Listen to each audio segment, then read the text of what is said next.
வணக்கம் மக்களே, பாருங்கள், நாங்கள் மாடியில் பூ பறிக்க வந்திருக்கோம். பூ பறிக்கிறதை நாங்கள் வீடியோ எடுத்து போடும்போது எனக்கு ஃப்ரெண்ட்ஸு, எனக்கு சப்ஸ்கிரைபர்ஸு அவங்க கேட்குறாங்க, அக்கா உங்கள் மாடியில் எத்தனை வெரைட்டி பூக்கள் நிற்கிது அப்படின்னு. அப்போ நான் சொன்னேன், பிச்சி நிற்கி, மல்லிகை நிற்கி, நித்திய மல்லி நிற்கி, இருவாச்சி நிற்கி, வேறு மல்லிகையில் இந்த முல்லையில் வேறு 2 வெரைட்டி நிற்கி அப்படின்னு சொன்ன உடனே இதெல்லாம் உங்கள் மாடியில் நிற்காக்கான்னு கேட்டு அவங்களுக்கு என்ன சந்தோஷம். ஒரு நாள் வந்து பார்க்க வரணும்னு சொன்னாங்க. பாருங்கள், சந்தோஷம், வந்து பார்க்க வாங்கன்னு சொன்னேன்.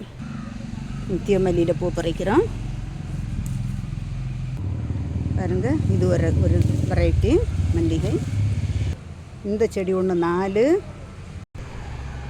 அடுக்கு முல்லை இது ஒன்று 5, இது ஒன்று 6, இது ஒன்று 7, இருவாச்சியோட 8, 7 சைஸில் மல்லி எங்கள் செடியில் முல்லை நிற்கிது. இது பிடிச்சிருந்தா லைக் பண்ணுங்கள், ஷேர் பண்ணுங்கள், சப்ஸ்கிரைப் பண்ணுங்கள். வணக்கம்.